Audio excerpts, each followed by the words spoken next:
Hello there, DonTheCrown here, and Server Slam is still going on, and I want to talk about my first build, the Barbarian. And so I leveled up Barbarian, I tried a whole bunch of the different core skills, and I kind of settled on Rend, surprisingly. I normally don't really like Rend all that much, but I was trying out Double Swing, and Double Swing was absolutely eating enemies alive, but the clear kind of felt pretty bad. I had Hammer of the Ancients. I didn't really have the aspect. I actually did have the aspect. We dropped it, but I tried to see if you could down level a level 35 weapon. Still do that. Hint, no, you cannot. And so we ended up with Rend. Whirlwind, we also tried this for a little bit as well, and same with Upheaval. It just didn't seem to feel all that great. Whirlwind just wasn't doing enough damage, although it was staying up for a long time. And Upheaval, like after that first swing, it really doesn't feel like you're doing a ton of damage at all. Whereas Rend feels pretty good, especially with this Furious Rend node, where direct damage with Rend grants 4 Fury per enemy hit, up to a maximum of 20. So if you're hitting a lot of enemies, you're just getting lots of Fury back. This only costs 35 Fury. And yeah, basically just following the build from the video before. The one change I made is put Hamstring on, because that makes it so that your bleed's slow.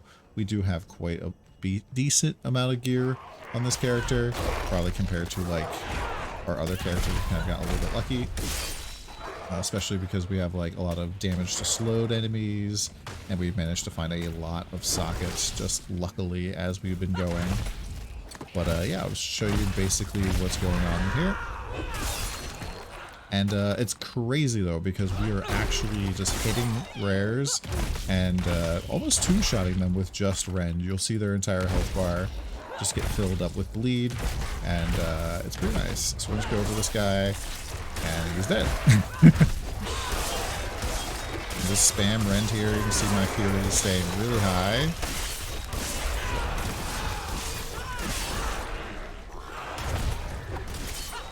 He's dead. So yeah, it's feeling very strong right now, very nice, and it does pretty good against multi-targets. It was a little bit surprising for me how smooth it felt, and ended up playing this a little bit while leveling with a friend who's playing a Necromancer, and working together kind of felt pretty good. Okay, just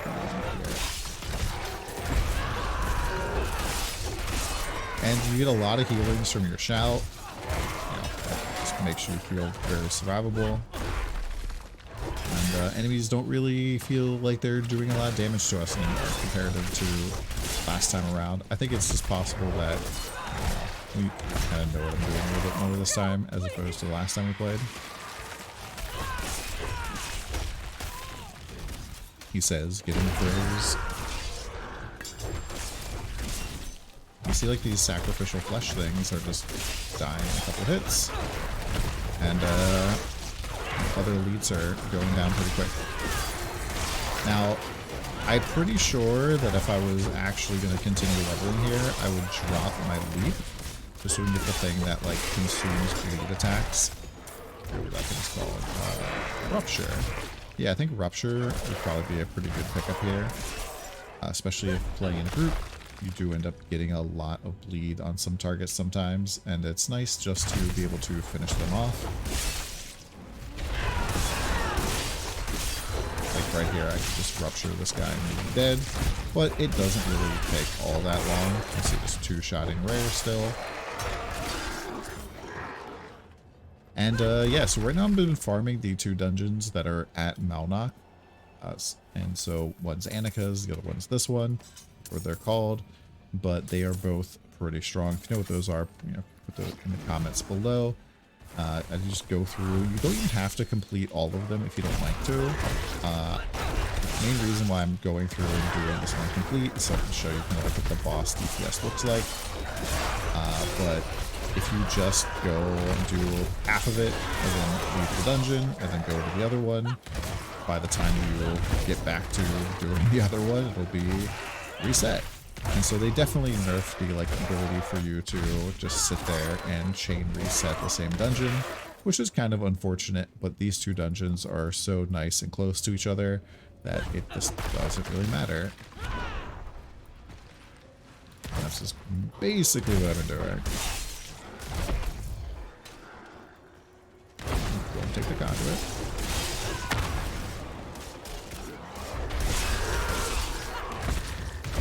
Couple slashes, and the rare is dead. Yep, couple slashes, and the rare is dead.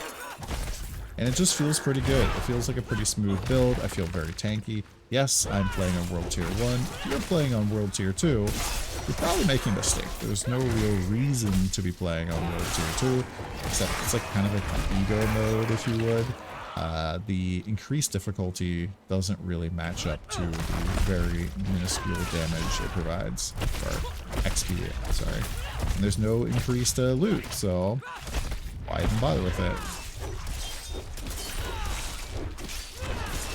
As you can see, the boss damage is not all that bad.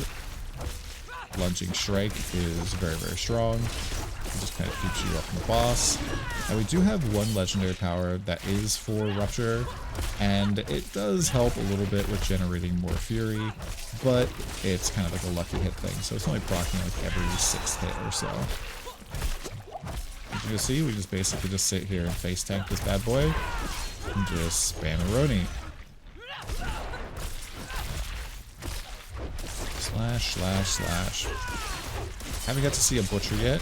You know, I figured maybe 3 for 3 on the videos we've made so far, showcasing builds. But that's it. Yeah, so basically legendaries I have right now are the barrier one. You can just get this one for free, basically, by going and doing the dungeon. That's like the Sork dungeon. It's like all the one bottom left of the map. We also have each point of Fury generated what? Maximum Fury gives us 1 to 2 Fortify. So that one's kind of okay, gives us a little tankiness. We have the Vigo necklace that you get for the main story quest, and then we dropped this, Slaking, from the same spot. So we have a 50% chance to gain 20 Fury when Ren deals direct damage to at least one bleeding enemy, and so just a little bit extra Fury return feels pretty good. In terms of the rest of my gear, basically on weapons, really looking for things like damage against slowed enemies, because we slow them when we bleed them, damage over time, damage to crowd control. So this is kind of like an insane axe in terms of just getting these rolls. It'd be pretty hard to replace this without, you know, getting a pretty high item level bump. But I'm pretty sure that even getting like a level like 30 axe or something would just be way more damage than this. So it's not all that insane. Especially because you have to remember, as a barbarian, you're going to have damage rolls on all of your weapons. And so if I'm primarily doing Rend here, I'm not really using my mace. I'm not really using either of these axes. So if I find things that have good rolls on them, like core skills, slowed, heck, even strength, or even sockets, you can sit on a weapon like this for a long time. Like, none of these skills here are going to be using my mace. And so I don't need to worry about switching over. And yeah, hopefully this video helped a little bit. Let me know what you guys think about Barbarian so far. Feeling a little bit tankier for sure, and come by the stream. See ya.